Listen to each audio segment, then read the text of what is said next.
As football fans in South Africa, we are probably witnessing one of the biggest mistakes ever made by a footballer.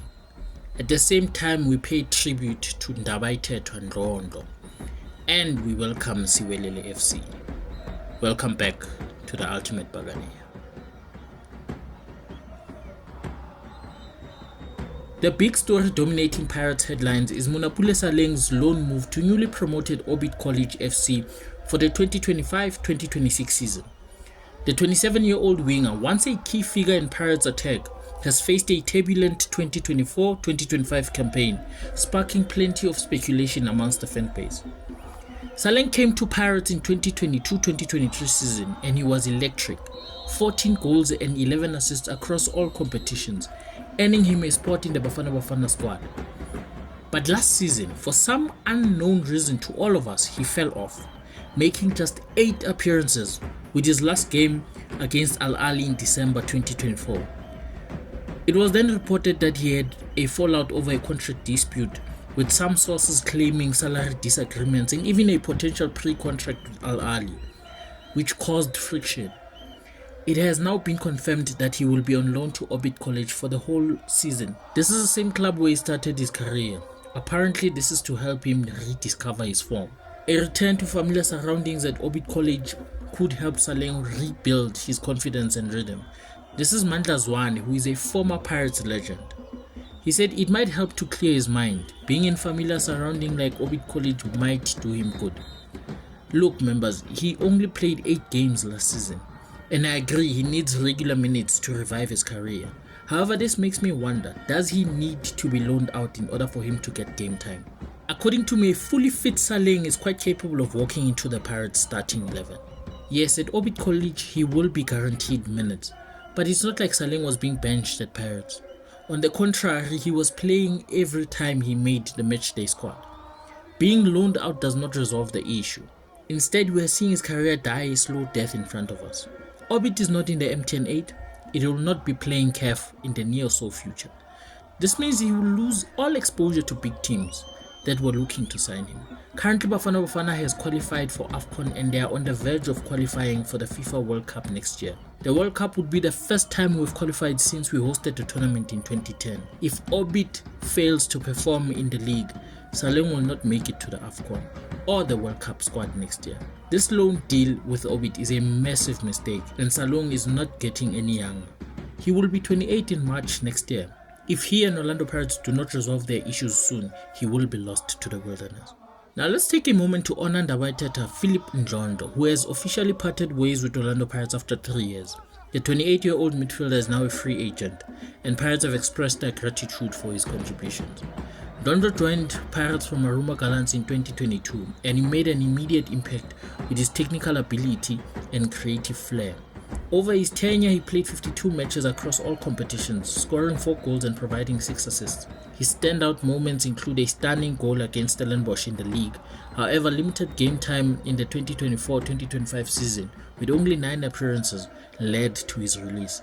In a heartfelt statement, Pirates said the club extends its sincere gratitude to Philip for his professionalism and commitment during the spell at Orlando Pirates, and wishes him every success in the next chapter of his career.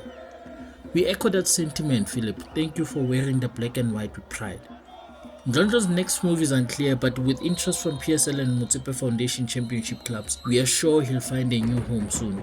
Let's wish him all the best in the comments. As you know, the team is back in Mabela for the 3rd consecutive preseason tour. Under the guidance of the new head coach Abdeslam Wadeu, a 32-man squad touched down in Spain earlier this month, ready to sharpen their skills for what looks to be a promising and exciting 2025-2026 campaign. With 4 high-intensity friendlies lined up, this camp is all about building team cohesion, integrating new signings and setting the tone for the new season. New faces are stealing the spotlight. Sipombule Oswinapolis, Yanela Mbutuma and Sinotolo Gwaiba are among the 10 new signings hitting the training pitch. Assistant coach Mandla Nikazi emphasized the need to integrate his players quickly, saying the upcoming season will be tough, so our preparation must cover all possible scenarios. With fan favorites like Relebule Mufokeng and Patrick Masongani leading by example, the squad is buzzing with energy. Unfortunately, we kicked off the pre-season with a 2-0 loss against the English side Bolton Wanderers at Mabela Football Centre. Despite the scoreline, it was a chance for Ade to test his new-look squad with Sitlendule and Sipombule starting in midfield. The match gave us a glimpse of Wade's discipline, attack-minded philosophy, but there's clearly work to be done. Next up, Pirates played Cypriot champions, which is Paphos FC. They played on Sunday with the game ending in a draw. And then the next game is La Liga side Las Palmas, which will be played on the 17th of July, and then Granada on the 19th of July. These matches will be crucial for fine-tuning tactics and building momentum. Across town, Abomak, Kaizer Chiefs and Mamelodi Sundowns are making waves in the transfer market. But let's dive into the latest. Kaizer Chiefs has been busy signing former Pirate stars Thabiso Mnyane, Paseka Marco to bolster their defense. They've also secured Siwelele Ndlondlo from SuperSport United, a former Orlando Pirates player. Kaizer Chiefs have clearly defined a strategy of signing free agents. But what's happening with reports that Siwelele wants out at Sundowns? Recent reports claim that Siwelele is now a free agent. He will also be heading to Kaizer Chiefs. Mamelodi Sundowns have been quiet in the transfer market. However, news on the timeline is that Cape Town City have offered 2 players to Masanda Wana in order to cash in. Let's see how it unfolds. Meanwhile, Nkota, just 20 years old, burst onto the scene with Orlando Pirates during the 2024-2025 season after being promoted from the club's esteemed development ranks. This guy was a revelation.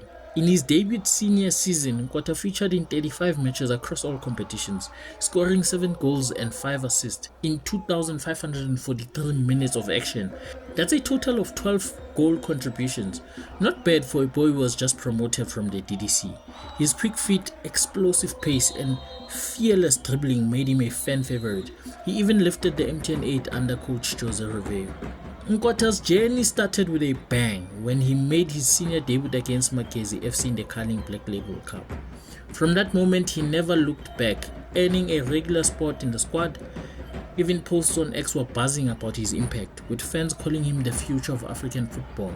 One standout moment, his 2 goals he scored against AmaZulu in just 75 minutes, where he completed 3 out of 3 tackles and he had 7 shots on target. That's a statement performance. Now, Nkota's move to Al Ittifaq is a massive step. He's set to rub shoulders with stars like Jorginho Wijnaldum and Sadio Mane in a league that is growing quite fast. The deal was confirmed by Pirates on the 14th of July.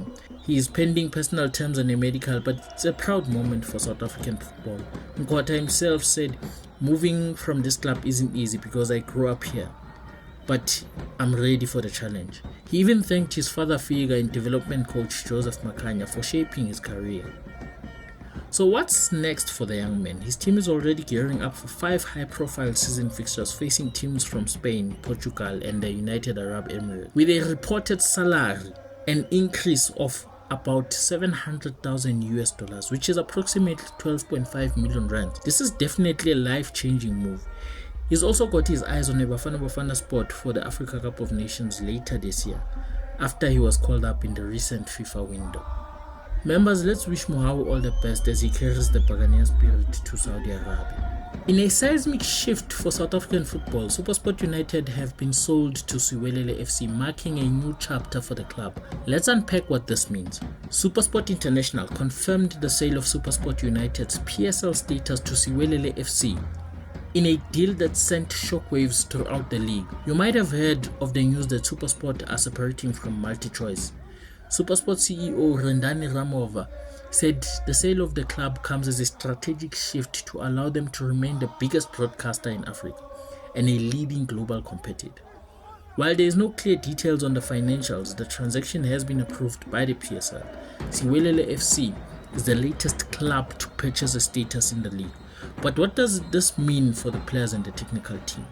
Well, Siwelele FC may retain key players, but their contracts are going to be reviewed. Players like Bradley Robler and Siwelele Ndlondlo have already moved on to other clubs, but some players could be released or loaned out, while new signings are expected to align with the Siwelele vision.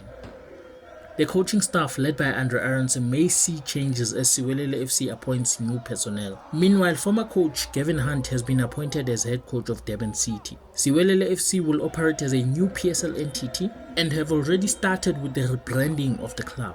The club was initially meant to be renamed Bloemfontein Celtic, however, due to ownership rights of the name, it cannot be used. My hope is that the club succeeds because what happened last season with Royal AM cannot happen again. The aim is to ensure that we remain a top league on the African continent. On the other side, we need to look at factors like financial power and the running of the club in order for them to compete in the PSL. We have had clubs buying a PSL status and then a few months down the line, they cannot pay salaries. The same team is expected to compete with a club that buys one player for 60 million in a league where the winner only gets 20 million. A club like Siwelele bought for 50 million gains PSL status but inherits squad and infrastructure. The funds are often used to clear debts or stabilize finances, leaving less for new signings. They rely on current talent and modest additions, which can limit their competitiveness against top spenders. A club like Mamelodi Sundowns with a 50 million player budget can attract top tier talent, build depth and dominate competitions. Their financial power allows for high salaries and transfer fees, giving them a clear edge in the PSL and CAF competitions. In the PSL, the spending club is likely to outperform the sold club due to superior squad quality. However, a well-managed sold club with strong coaching and a youth development can still compete, as seen with teams like Cape Town City in the past. Money talks in the PSL, but strategy and heart matter too. Can Siwelele challenge the big spenders? Let's hear your predictions, members. But that's the video there and there, Mapagania. From Saleng's loan to Ndlondlo's farewell and Nkota's multi-million-dollar move. Makes me wonder what's going to happen in the upcoming season. If you have reached this far and enjoyed the video, please don't forget to like, subscribe and hit the notification bell for more updates. Let's hear your thought on today's topic and comments. And we'll see you on the next time on the Ultimate Pagania. Once and always, Dango.